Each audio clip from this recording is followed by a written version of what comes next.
अशोक वाटिका में रोवत रहली सीता मैया। अशोक वाटिका में रोवत रहली सीता मैया।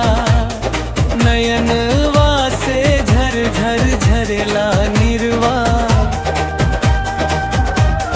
हे राम कहीं कहीं टूटत रहे हीवा। देख के रो पड़ले पवन सुत बजरंगवा। देख के रो पड़ले पवन सुत बजरंगवा।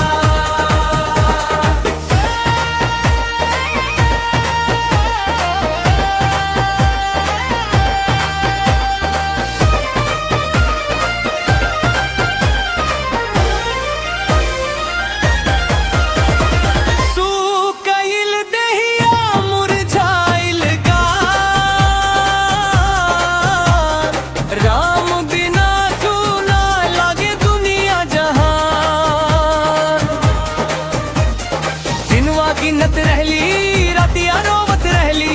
राम राम जपत जपत खिया भिजवत रहली। डार डार चढ़ी के खोजत रहले वीर। राम के नाम रहे उनकर तकदीर। मुदरी निकाली के हाथे धरवले।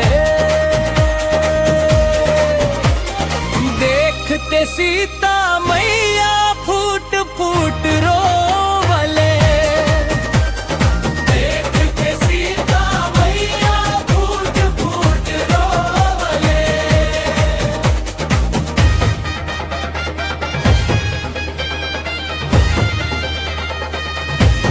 धीरज धरो मैया अब ना घबरैहा।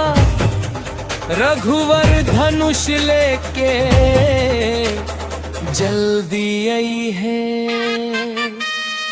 सुनते चमकल सीता के नयनवा।